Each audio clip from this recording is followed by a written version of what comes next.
Oke teman-teman, selamat pagi. Selamat datang di Mr. AB Channel. Hari ini saya mau berbagi tips tentang bisnis potong rambut ya, atau bisnis barbershop. Jadi cara memulai bisnis barbershop itu yang pertama teman-teman harus termotivasi dulu ya. Jadi setelah niat harus termotivasi dulu. Jadi motivasinya untuk apa dalam bisnis potong rambut itu? Nah, misalkan teman-teman termotivasi bisnis karena temannya, atau termotivasi karena ada tempat cukur atau barbershop yang sudah terkenal, atau mungkin barbershop itu rame, bisnisnya lancar sekali, dan setiap kita lewat itu barbershopnya selalu rame. Nah itu mungkin kita termotivasi ya untuk membuka usaha potong rambut, karena kita ada motivasi untuk bisnis gitu. Jadi kita terinspirasi gitu loh teman-teman. Nah itu sangat penting. Jadi teman-teman nggak bisa asal bisnis potong rambut tanpa motivasi gitu. Jadi motivasi itu sangat penting. Nah jadi misalkan ada juga yang punya motivasi untuk membuka lapangan pekerjaan yang sebesar-besarnya ya, atau mengurangi pengangguran, itu juga bisa teman-teman. Jadi saya membuka usaha potong rambut untuk membuka lowongan kerja ya, untuk teman-teman di luar sana yang membutuhkan pekerjaan sebagai tukang cukur. Itu juga keren sekali teman-teman. Nah terus motivasi itu banyak sekali yang macam-macamnya. Jadi teman-teman bisa mencari ya, atau motivasinya dari siapa, atau misalkan percontohan mempunyai usaha barbershop ini ada contoh dari siapa, itu boleh. Jadi carilah sekeren mungkin lah gitu. Jadi misalkan kita punya patokan tempat usaha bisnis kita ini seperti di Amerika atau di tempatnya siapa, nah itu boleh. Jadi selebriti barber di luar negeri itu mereka itu bisa hidup sangat sangat layak gitu. Bahkan mereka itu juga setara sama teman-teman artis gitu. Maksudnya artis-artis Hollywood itu yang nyukur ya tukang cukur itu ya, teman-teman penata rambut itu. Jadi kita itu punya motivasi yang kuat untuk memulai bisnis. Nah jadi yang pertama adalah motivasi ya teman-teman.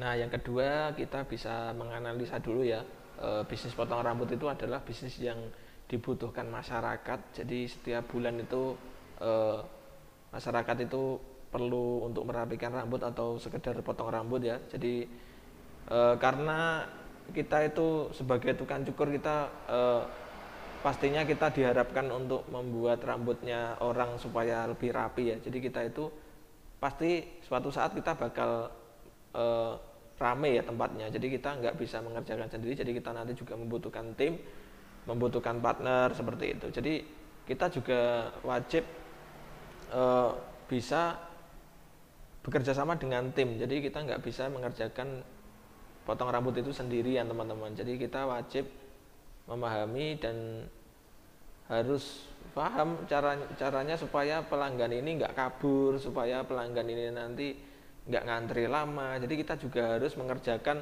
segala sesuatu itu dengan standar yang kita terapkan gitu. Jadi yang kedua, kita harus bisa menganalisa lah dalam bisnis itu. Jadi kita sepi apa ramainya suatu tempat cukur itu ya tergantung ownernya, tergantung bagaimana sistem yang ada di dalamnya, seperti itu.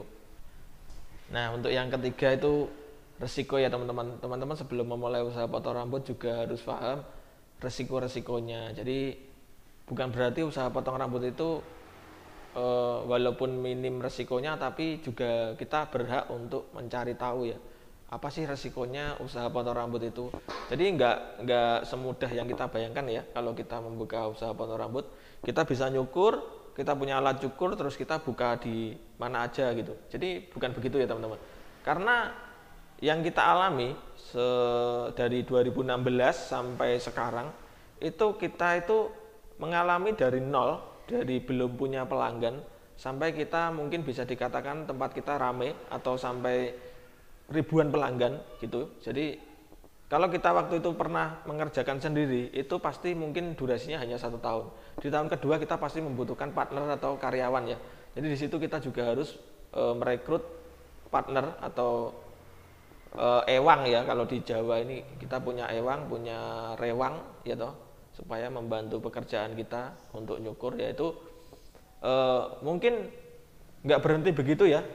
begitu aja ya. Jadi di tahun ketiga itu mungkin juga bisa lebih ramai. Jadi kita mungkin awalnya 1 kursi, tahun kedua kita nambah 2 kursi, tahun ketiga kita juga bisa 3 kursi seperti itu. Jadi yang awalnya 1 tukang cukur kemudian jadi 3 tukang cukur di tahun ketiga. Nah itu juga sangat memungkinkan teman-teman. Jadi kalau dikerjakan sendiri kan ini antriannya pasti panjang ini. Jadi banyak pelanggan yang mengeluh itu masuk ke mereka komplain lah karena tempat kita itu sudah ramai tapi masih dikerjakan sendiri. Nah itu jadi kita akhirnya memutuskan untuk mempunyai karyawan. Itu juga ada masanya ya teman-teman untuk dikerjakan sendiri itu. Jadi teman-teman nanti juga pastinya mudah-mudahan tempatnya ramai dan teman-teman juga punya partner yang baik ya gitu. Nah terus kalau teman-teman sudah bisa menganalisa dan memahami resikonya, teman-teman boleh menyiapkan modalnya. Jadi modalnya juga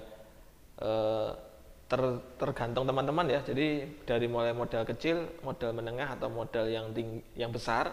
Jadi apapun itu besar kecilnya modal itu nanti juga fungsinya sama. Kita membuka usaha pelayanan potong rambut. Jadi kita yang penting bisa bermasyarakat dan tarif kita itu bisa diterima sama masyarakat dulu gitu ya. Jadi penting banget modal untuk pemula. Jadi nggak ada sebuah bisnis yang tanpa modal. Jadi kita juga harus mengeluarkan modal ya, walaupun sedikit atau banyak. Nah untuk kasus yang paling sering adalah tukang cukur atau SDM-nya ya, atau capster ya. Jadi setiap tahun pasti kita ada pergantian tukang cukur. Jadi kalau untuk barbershop yang sudah rame itu pasti ada pergantian ya dalam suatu bisnis itu. Jadi dalam 1 tahun itu pasti kita mengalami yang namanya pergantian tukang cukur atau pergantian SDM ya. Jadi kita nanti mau merekrut SDM-nya dari mana nanti mungkin teman-teman bisa mencari solusi ya untuk masalah SDM.